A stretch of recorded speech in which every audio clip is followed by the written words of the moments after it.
45 seconds with a backflip. The winner of the first team fall, the team of Rogers, Perrin, and Maurice. There you have it, fans. The winners of the first team fall between the team of Rogers, Handsome Johnny Berend, and Magnificent Maurice. They're the winners over Seaman R. Thomas, Bobo Brazil, and Dory Dixon.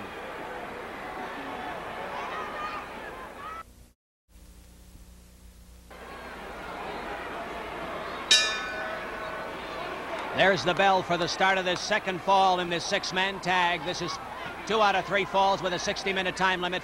That's Bobo Brazil in the ring for his team, and Johnny Berend in for his. That first fall won in a surprising turnabout, very, very fast by the fabulous Buddy Rogers. I don't know if he was playing possum, but he refused the tag a number of times, scooted out of the ring as fast as he went in a couple of times. But boy, when the chips were down, he caught Seaman R. Thomas unawares and got that pin on him with a beautiful backflip. Seaman R. Thomas in there momentarily after the tag, calls for help from Bobo Brazil, who's in there now against Johnny Berend, who's been in from the beginning for his team. Things have been moving so rapidly, we've been unable to fill you in on some of the background of these men. We'll try, if possible. Buddy Rogers has been the world champion, winning it in 1961 at Comiskey Park from Pat O'Connor. We had the pleasure and privilege of describing that match, and a dandy it was too. Bobo Brazil with those flying head scissors, rolling Johnny Berend to the mat. Magnificent Maurice into the ring to help, was bringing a hard stomp down on Bobo Brazil, who rolled out of the way right in the nick of time, and that stomp went right across the chest of Johnny Berend, and a more surprised wrestler you never did see. Buddy Rogers motions for Maurice to get in there and spell Johnny Berend. Bobo Brazil still carrying the banner for his team. Well, there you saw it again. This time it was Johnny Berend who was outfoxed by Bobo Brazil as that forearm blow was misdirected and landed almost on the chopper of Magnificent Maurice, who didn't look so magnificent that time. We've got Dory Dixon in the ring for his team. From Jamaica, known as the Calypso Kid, 216 pounds, been wrestling professionally for 8 years. He's 27 years old, tied for first place in the 1954 Olympics in weightlifting. Uses the Jamaica flying block, has wrestled here at the Coliseum several times, and has really caught the fancy of the crowds. Magnificent Maurice from Hollywood, a very colorful guy in the ring, wears a cape, sunglasses. Right now he's scrambling out. He had too much from the Calypso Kid, but now he's back in on the tag as the Kid bounces down with that elbow, dancing up onto the ropes and down, and a beautiful body drop across Magnificent Maurice for the pin. A happy twosome you never did see. And now into the ring, and Mike O'Brien for the official decision and time of that fall. 5 minutes and 55 seconds with the body fall. The team of Thomas, Corey, and Brazil. One fall each. One fall each. There you have it, fans. The winners of the second team fall between the team of Seaman R. Thomas, Bobo Brazil, and Dory Dixon, and Buddy Rogers, Magnificent Maurice, and Handsome Johnny Berend. The winner, the Calypso Kid, Bobo Brazil, and Seaman R. Thomas.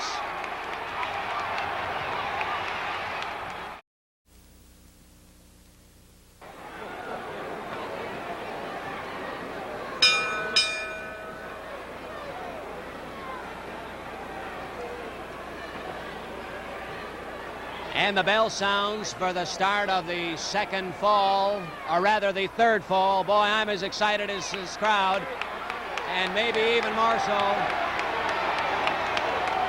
That screaming you hear is directed at Buddy Rogers, who likes nothing better than to draw the yells and the ire of the crowd, and he did it that time, challenging one and all to come on up to the ring. In the ring, the Calypso Kid, Dory Dixon, with magnificent Maurice. Boy, that flying drop kick of Dory Dixon's is a thing of beauty. He gets the tag now from Seaman Art Thomas from Madison, 32 years old, has been wrestling in the pro ranks for about 5 years, played basketball in high school. He's tall, he's strong, 240 pounds, 6 feet 5 inches tall. Came in second in the Mr. Wisconsin bodybuilding contest in 1954. His rise in professional wrestling has been fantastic. Probably has as tremendous a physique as you'll see in wrestling. Very powerful. Watch him take on both these men. Magnificent Maurice and handsome Johnny Barron. And you saw them sprawl across the ring as Seaman Art Thomas brought that tremendous power to bear on both of them and flipped them as if they were half their actual size. Buddy Rogers trying to rally his forces. This is a crucial time, and they can't afford to be disorganized now. It's one fall apiece. Buddy Rogers won the first fall. The Calypso Kid, Dory Dixon, won the second fall for their respective teams. This is the third and deciding fall in this six-man tag match, and a tremendous match it has been. This crowd has been screaming at the top of its lungs right from the opening bell, and so is yours truly. This is George Bernard at ringside here at the Coliseum in Chicago. Boy, oh boy, Buddy Rogers caught that drop kick in the kisser, and Johnny Barron caught that elbow in his. There's Buddy Rogers off the ropes with that flying knee drop off the ropes across the back of Dory Dixon, who's in great pain. The referee has disqualified Buddy Rogers and his team. We've got all 6 men in the ring. Mayhem in the ring, and this crowd on its feet, every single one of them.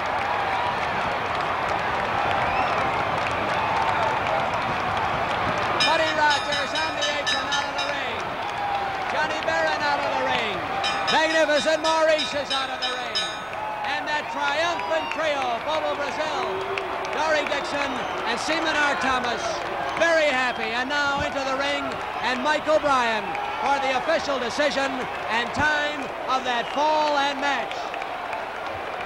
In 4 minutes and 40 seconds on a disqualification, the winners Bobo Brazil, Art Thomas, and Dory Dixon.